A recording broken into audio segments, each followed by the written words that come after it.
Welcome back to the Magnetic Marketing Podcast. In this episode, we get to continue listening to Dan Kennedy in part 2 of removing fear from the sales process. Now, obviously, if you've missed part 1, definitely go back and listen to it because it was extremely worthwhile and it changes the game. This episode is going to do the exact same thing. See, there's 2 different approaches that you can use for selling, and there's a scale. And Dan Kennedy is going to show you how you tip that scale in your favor. I don't think there's anybody that has had a bigger impact in the field of direct response than Dan Kennedy. The legend of Dan Kennedy should be ignored at your own peril. They're not really lessons, they're kind of laws that you live by. Dan opened my eyes to what small business marketing looks like. Dan teaches strategic direct response that is timeless. His ripple effect touches people who don't even know his name. The world as we know it was changed because Dan Kennedy became obsessed with marketing. Welcome to the Magnetic Marketing Podcast with your host, Dan Kennedy. Now, if you look at selling sort of in big, broad terms, here you go. You got 2 big approaches that everybody uses. One is sort of the classical, traditional approach to selling, which is, here's all this resistance, we will overcome it. And really great salespeople do this very well. Pretty much selling by brute force. Right? So like, this afternoon we're going to talk about, as part of the sales design process, we're going to talk about a thing Sydney and I call sales choreography, right? The choreography of the process. So like a brute force choreography, those of you who know Zig Ziglar, Zig came out of the pot and pan business. I sold a similar product in the home. And so the first thing you learn in terms of choreography is at the beginning of the presentation, you unpack the entire thing all over the living room floor so that there's 300 parts.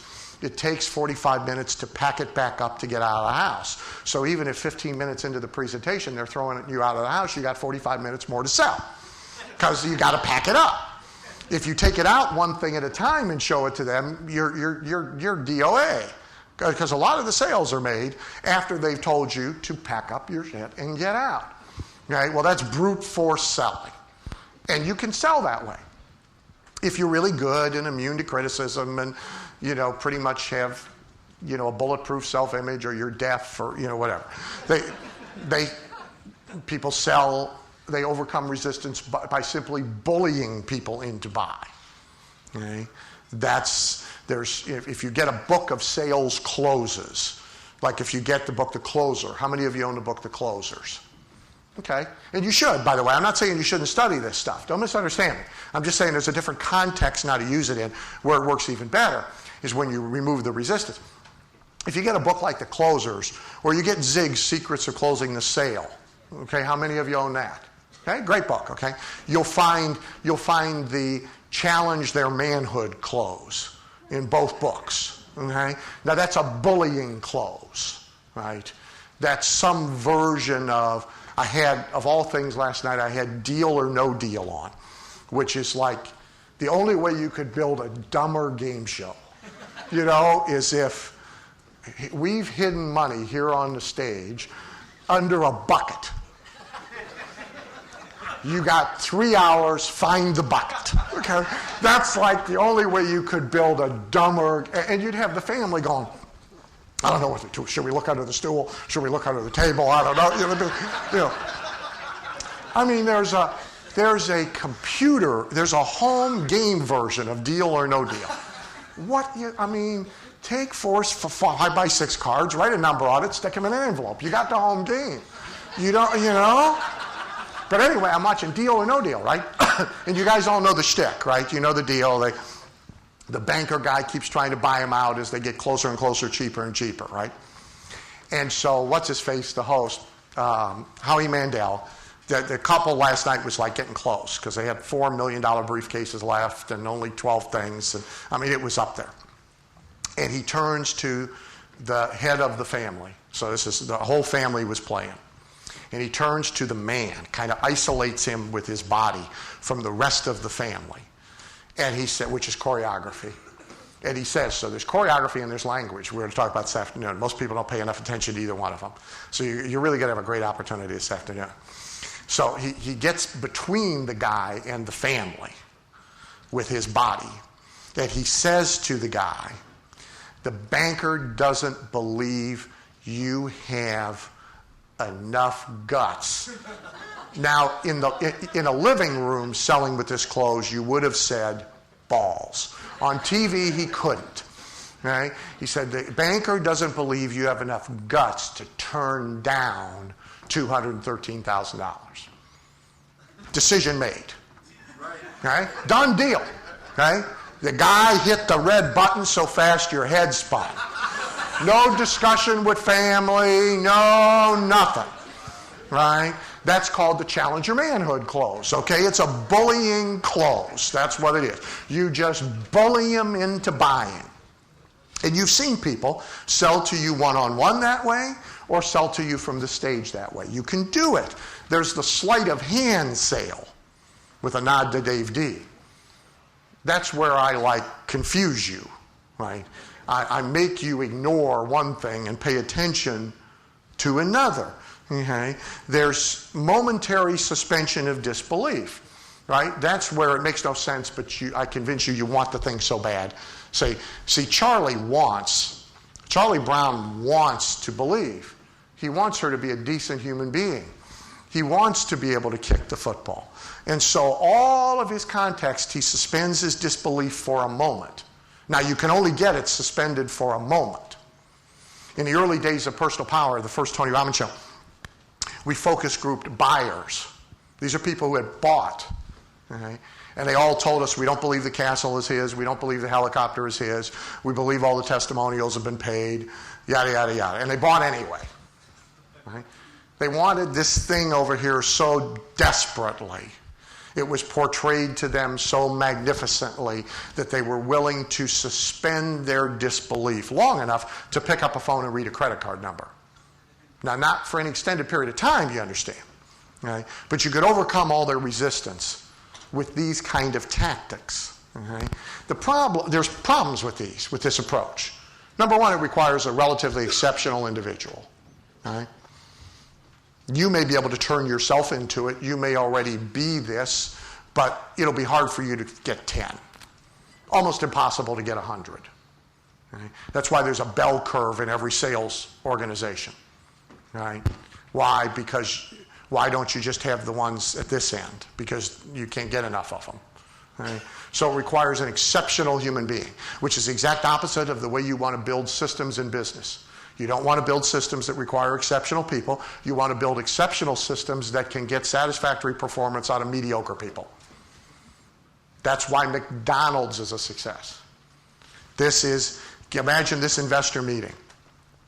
We're all going to pony up some money. We're going to start a business. We're going to open stores all across the country, and we're going to completely staff them with pimple-faced, hormones raging, completely unreliable, grass-smoking teenagers and let them run the business. How many of you are writing that investor check? Okay? Not many. Okay? But they got exceptional systems, okay, that allow them to put mediocre, unreliable people in place and still have the whole thing function. Okay? Most people build their sales process and turn it over to the salespeople. That's what they do. Okay? They do all this advertising and marketing to get this guy to this point, and then they hand him off to a salesperson and say, have at him. Be okay if you had all exceptional salespeople, but you won't. If you had somebody who was really good at all this stuff, that'd be fine, but you're not going to get 10. You're never going to get 100. You're never going to get 1,000. Hard enough to get one. All right? So it's real important to build exceptional systems that don't require exceptional people. All right? So the other sales approach is what I call the psychological approach, which is where we change the context. We change the environment.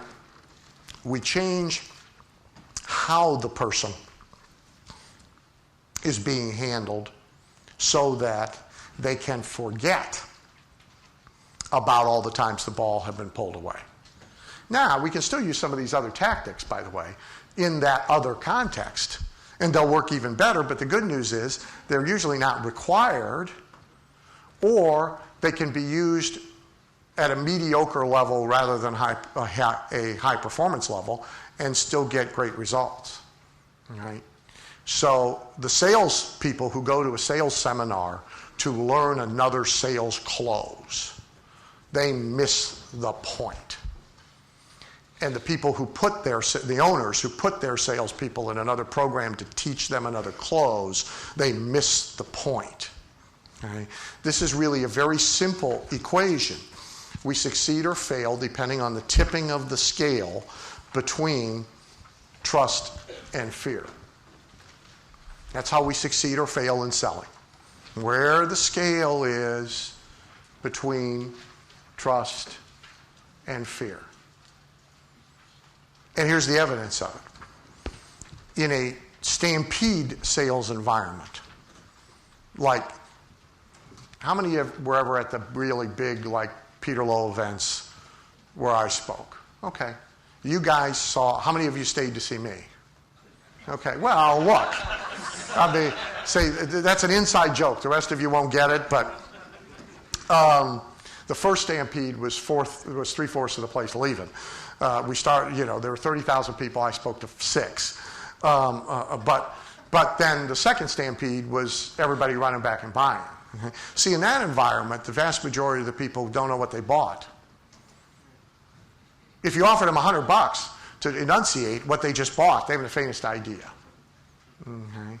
They just trusted me by the end of the 59 minutes. Okay? They bought me. They didn't buy the specifics of the thing. Okay?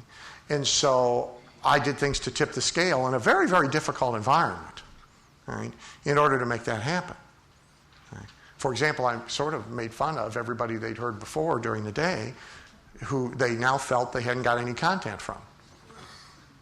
Okay? I immediately created a level of trust. So when we tip this scale, we change the context. So this is not so much tactical. Okay? Oh, a new closing technique, or a new demonstration, this is broader than that. This is contextual. So in the remaining time we have, I'm going to give you some tipping points. Mm-hmm.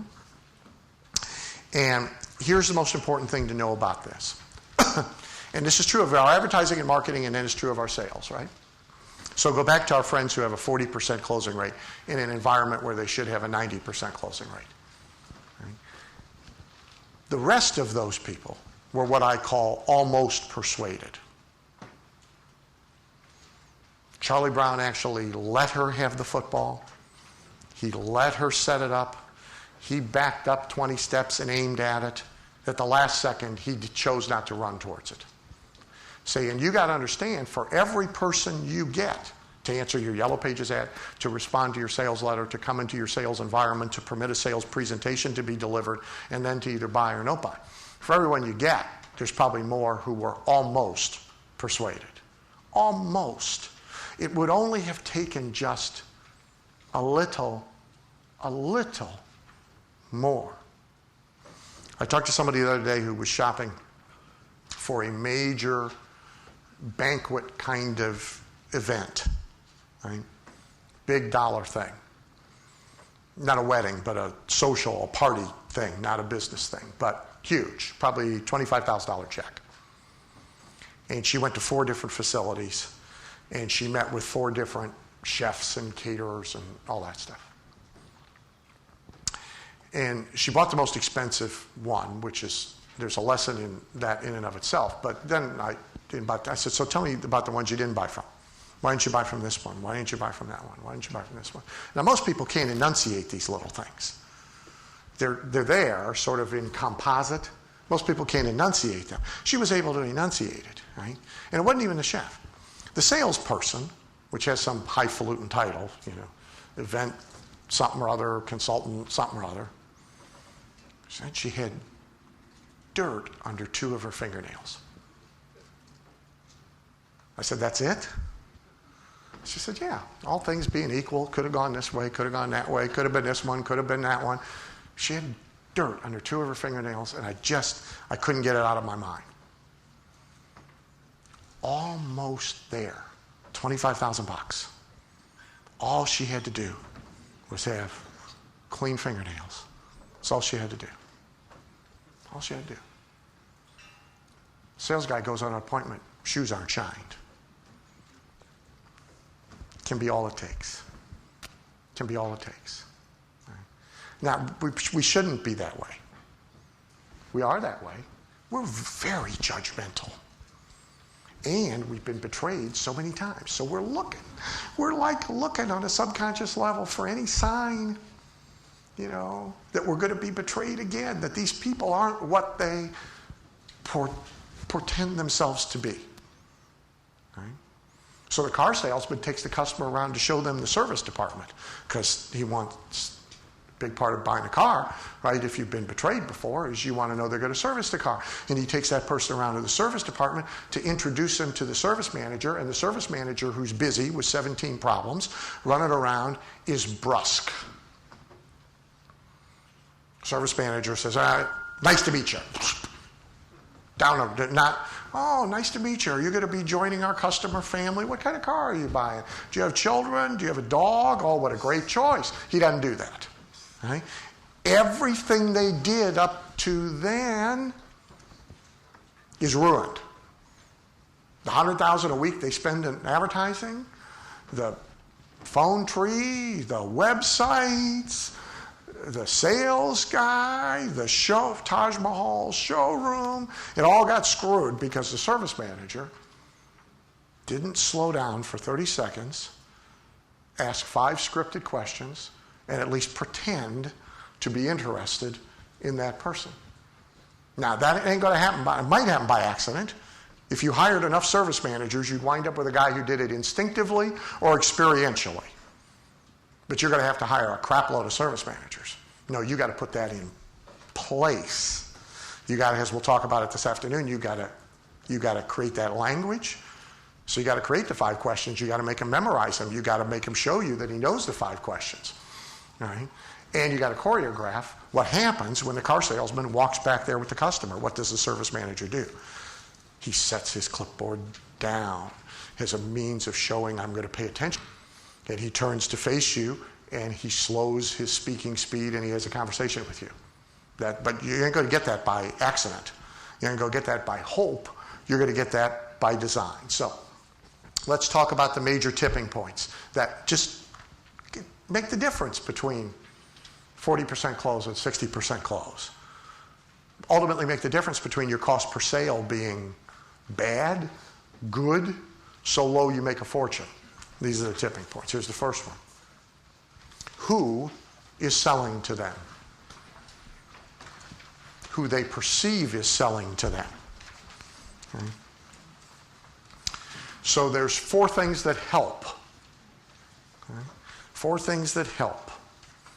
One is authority. Okay. So does the person who is selling to them have any authority to tell them what to do? That's why, and some bungle it, but that's why doctors have such a sales advantage. Because the doctor has the authority to tell you what to do. And you say, okay. Oh, you need to go get these tests. Okay. Not, why do I need to get those tests? What happens if I don't get those tests? Can I get those tests for less money over here than over there and get the same test? Okay. The guy that owns Whole Foods grocery supermarket chain, I saw him the other night on 2020, and he was explaining they changed their health plan last year and basically took paid health care away from their workers and switched to the medical savings account kind of matching funds approach. And he said all of a sudden employees are like shopping their diagnostics. Well, of course, they're paying for it with their own money, right? But see, the doctor says, here, you go do this, you go do it. Everybody, oh, okay, I'll go do it. And you go do it over here. Oh, I'll go do it over there because you told me to go over there. Right? No questions, because they have incredible authority. It's a place to aspire to be. Right? It's a place to aspire to be. I, for years, had an automobile salesman who I was very good friends with and who we bought all our cars from, and I took him a lot of referrals. And one of the things he was very good at was getting somebody financed who, had problems. And at the time, I was running a sales organization where we had a lot of salespeople who had a lot of problems. Like credit scores of 3. And so when I sent that person to him, I said, do what Bill tells you to do. Because he knows how to fix this. Well, see, that's a lay down, right? They go, they do what Bill tells them to do. Bill says, buy this car. Okay, I'll buy this car. Get it financed here, and where do I sign, right? That's an authority sale. It's the thing you want to aspire to, right? Because if you're not questioned, you should be able to sell well, right? Then there's the credibility issues. Now, credibility means less, younger, more, older. See, credibility is like the difference between a bricks and mortar bank and an online bank. Okay? My father would know more bank with a bank you can't see and go into than fly to the moon, right? I do it like grudgingly. Somebody 35 doesn't think anything of it. Right? That's what you do. So credibility means less based on age of the customer. So credibility is essentially acceptance within a marketplace. So if you are accepted by the prospect in advance of trying to sell to them. So how many of you were at the SuperConference? Well, a bunch of you are new. How many of you were at the SuperConference last year and saw Nito Cobain speak? Okay, good. All right.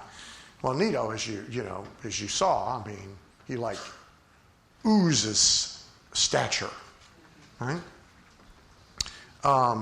So many moons ago, I took over a very troubled, failing company that kind of does what your company does, that produced audio cassette programs, the kind of information products that we deal in for speakers. And it had a miserable reputation. Deserved. Poor quality, unreliable delivery, you name the problem, it had it. Okay? And so in this niche, one of the very first things I did was identify, well, who in that niche is the most credible person to the rest of the people in that niche? Well, at the moment, it was Cobain. He was president of the association. He was, although younger, but he was, as you saw him, like if you casting directored, you cast him, and everybody wanted to be like him in the entire profession. So I went and got him. And we gave him umpteen amount of production at less than cost. We paid, so we had him as a customer because we bought him to be a customer. And you'll put up with poor quality and bad delivery if you're getting it for nearly free. So, part of my story to him was, we don't have all this fixed yet. So, for a while, we're still going to be delivering crap and we're going to be delivering it late. But the good news is you're going to get it free, And we're going to get it fixed, right? So I went and got him. And so the first thing I did is have him as a client. Then we did a seminar tour together and invited everybody to come to the seminar for free. And so I borrowed the credibility because we didn't have any. And I paid for it in ways nobody was aware I was paying. Celebrity buys you a lot. Pretty much today, the market can't tell the difference between celebrity and credibility. They're interchangeable, okay? But in many cases, it changes everything. The whole industry of sports agents pretty much didn't exist until Mark McCormick, he's dead, but it's now IMG. Mark McCormick really created the industry, and it wasn't very well accepted, and nobody wanted to have a sports agent until he got Arnold Palmer. Changed everything. My suspicion is his deal with Arnold Palmer was quite similar to my deal with Mr. Cobain. I don't know, it's just my suspicion. But it changed Everything. That success event that you went to, what changed everything for Peter was Ronald Reagan. As soon as Ronald Reagan agreed to do those events, then everybody wanted to do the events. Before that, it was like pulling teeth to get a world leader and pretty much most celebrities to want to be on those events. Even though you paid them, and you paid them well, it was like weird to everybody, you know? And so they viewed it as something they shouldn't be associated with. As soon as Reagan did it, everybody was like in a big line. How do we get on your events? So celebrity changes things. Personality changes things, and the personality has to be matched to the prospect base. All right? Now, so here's something. Sydney did a bunch of research. It shouldn't surprise anybody. Sydney did a bunch of research in the cosmetic surgery industry and followed a whole bunch of patients and talked to them and focus grouped them and all that stuff. So 50-year-old women. Oh, this is a great place. I got to tell this joke. This is like my new current favorite joke. So this woman's in this terrible accident. She's in the hospital. She's in critical condition. They've gathered the family to fly in from her place because she's probably not going to make it. God appears, and God reassures her that she's lived a good life and she's going to be fine. She's going to come out of this, and in fact, she's going to have 28 more years, 6 more months, 4 more days, and they're all going to be great. Really, no ill health, nothing. You'll just at the end you'll go, but you're going to come out of this. You got 28 great years left. So a couple days later, she comes out, and she really is feeling fine. It's like miraculous. She's up, she's ready to go. And then she thinks about it. I got 28 more years, right? So while I'm in here, I might as well tummy tuck, boob job, butt lift, lipo, varicose veins taken out, nose job, ears, anything you can get done, right? She leaves the hospital, gets hit, run over, and killed by an ambulance. Arrives in heaven, demands to see God, says, hey, you told me 28 more years. He said, I didn't recognize you. It's a good joke, isn't it? Okay, so Sydney interviews all these cosmetic surgery patients, right? And so what do you think the 40 to 50-year-old female patient is most disturbed by in the entire process of buying and getting cosmetic surgery? Anybody want to guess? Oh, who said it? Yes. Young, perky nurses. Staff talking to them who are significantly younger than they are. How can these people empathize with me? I'm uncomfortable even talking to them about my issues, right? And so personality, now, admittedly, legally, it's hard to hire, okay? But, so there's this issue of matching, right, the personality of yourself. It's called mirroring in NLP language. The matching of the personality of yourself and your salespeople to your prospect in a way that is synchronized, right? So all of those things about who's selling to them are important. So let's go back up to authority and credibility. What you want is not only, you aspire to authority. That's where we tell them what to do and they do it. Just because we told them. Right? One important part of authority and credibility is relevance to the prospect. So not only personality match, but relevance to the prospect. So let's take our service manager example I did before, right? And so we give him 5 questions to ask the person when the automobile salesman brings Billy and Barbara back to meet the service manager and see the beautiful service department with the latte machine and the big screen TV, but really what they're caring about is, are the service people going to pull the damn ball away? Okay? It's nice to be able to watch a plasma TV, but what I'm really trying to figure out is, are they going to pull the friggin' ball away when I actually need my car serviced? Now, they might not enunciate it, but that's what they're doing, right? So we give him 5 questions to ask, right? So he brings them back, and here they are, and this is our service manager, Howard, and Howard says, oh, it'd be great to welcome you to our customer family, and now he's going to ask 5 questions, right? So one of those questions is, do you have kids? Do you have grandkids? Do you have a big family? Right? They're either going to say yes or no. If they say yes, there's a next step to that. If there's no, there's a next step to that, right? If they say yes, and Howard happens to really, honestly, have a big family, that's a relevant point of information that immediately builds his credibility with that prospect. Oh, I do too. I've got 22 grandchildren and 6 kids and 4 dogs, and that's why I love the minivan that, the seats flip 47 ways to Sunday, and you will too. That makes him relevant. Right? Now, if they say no, then all that about Howard is irrelevant. There's no point in him saying it. Not only doesn't it help, it damages his credibility with them. How can he understand me? He's got a bunch of kids and grandkids he's concerned about. We're just concerned about, trying to look younger in our sports car and zip from one side of the city to the other. Okay? So you make yourself relevant to the prospect, the client, the customer, the patient, in every way that you can, and the more relevance you have. So I wanted to show you a couple of examples. Now, these are copy examples, but remember, selling in print, selling in person doesn't make any difference. Okay? So I'm going to use me, and I'm going to use a couple clients. So these are copy examples.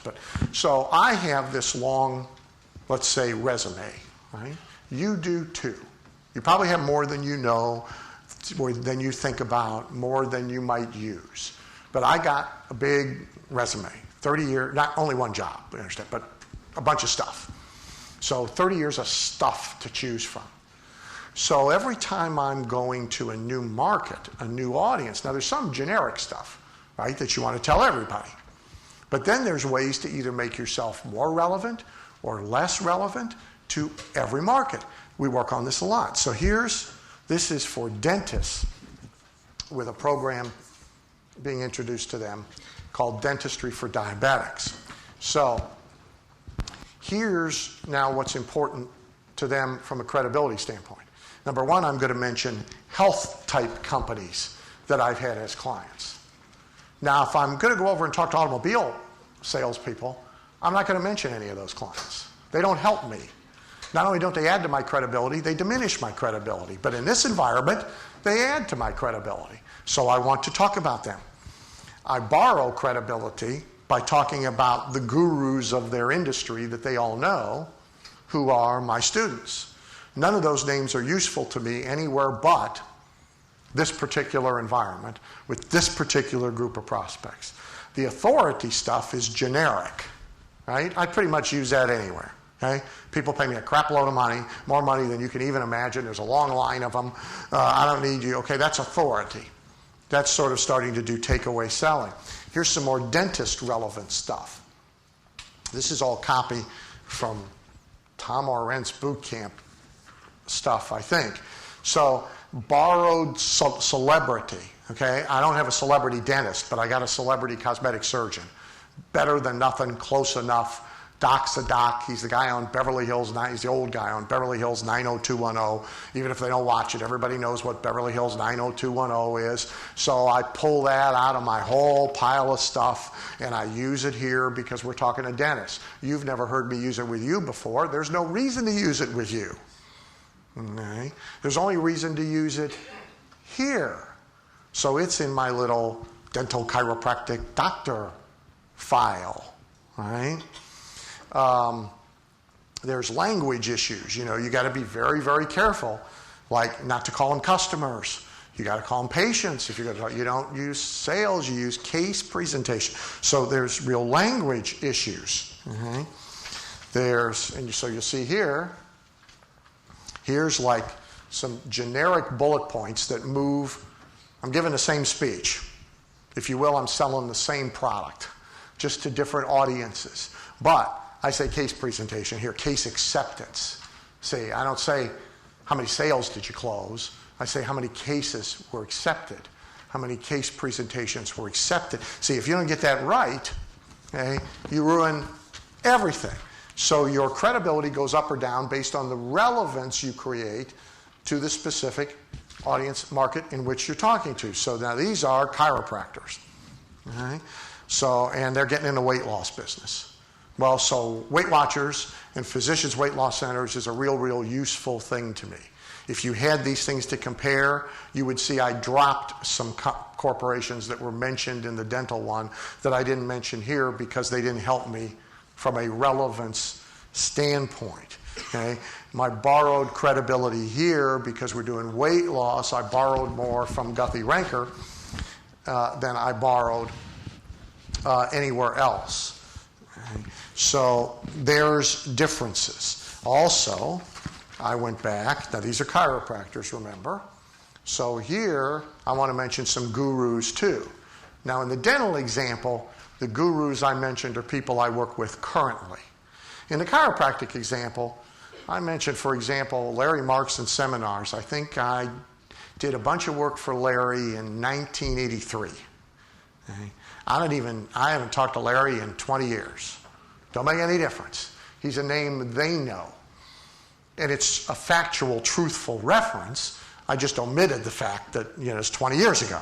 Okay? But I wouldn't mention that to you. I wouldn't mention it to the dentist. See, it doesn't help my relevance, doesn't build my credibility with the dentist because they don't know the name Larry Markson from Adam's House Cat. It only helps me with chiropractors. Okay? Here's a client of mine who markets to financial advisors who recently started to sell a program with a partner to lawyers. Okay? Yes, I did my best to talk them out of it.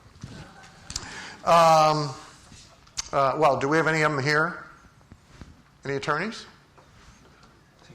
See, here's the deal. There's two of them back there. See them?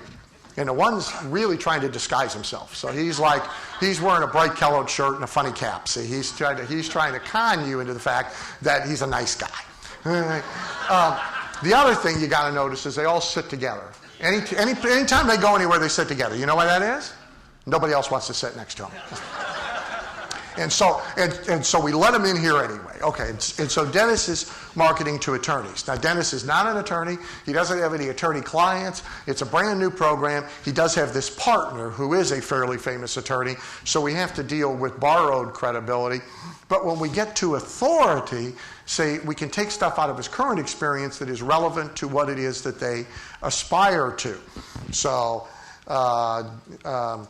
Dennis has put X number of thousands, 200,000, 300,000 affluent seniors, executives, and entrepreneurs in seminars. Well, that's what they want to do too. So that moves just fine.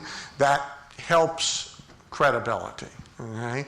Now, the fact that he's also putting 100,000 people a year who are young marrieds in seminars, I don't mention that. Why don't I mention that? It's not relevant to this audience. They want rich seniors in seminars. They don't care about young marrieds in seminars. If I mention it, not only doesn't it raise his credibility, it lowers his credibility with this audience. Okay? Here's a foreword I just gave to, I can't think of his name, Jordan McCauley for his book on using celebrities in your market. Okay, so I wrote a foreword for his book. Well, there's a whole bunch of stuff in here that I don't talk about pretty much anywhere else because I want to make myself relevant to his subject now. So why have me write a foreword about a book on celebrities if I don't know anything about celebrities? So I drag out every reference I got, every dead celebrity I've ever worked with, use every part of the pig. I grew up next to a pig farmer. He said, use every part of the pig. Okay, so nothing ever stops being used if it can be useful. Right? So I just went and spoke for Ron LeGrand's real estate investors in the beautiful city of New Orleans. So now here's a bunch of stuff. Okay? So here, real estate related. So I gave him bullet points to use about me that would be relevant to his guys. to real estate investors. Some of it is stuff it doesn't appear anywhere else. You can go look at the website, you won't find it. You can look in the catalog, you won't find it. You won't find it in promotional material about me. Why? Because it doesn't boost my credibility with you, but it boosts my credibility with them. Okay? Language, again, as well. So here would be generic bullet points changed. Okay? So how to make every other buyer, investor, real estate agent, any and all competition irrelevant. Okay? So I said buyer, seller, investor, agent. You could make that a blank line and stick anything in there you want. How to make every other plumber, home contractor, remodeler, and guy who works out of the back of his truck irrelevant. Okay? But I got to change it. If I just say how to make all your competitors irrelevant, I haven't boosted my credibility near as much as I did by using the most appropriate words for them. Okay? Here's Roy Fatt's next boot camp for restaurant owners. Okay? Now the first guy, I think, who's the first guy?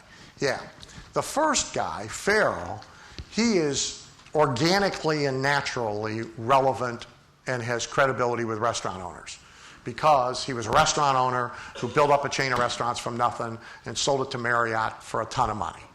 Okay? I can use his bio pretty much the way it comes across the table. Okay? He's a natural match.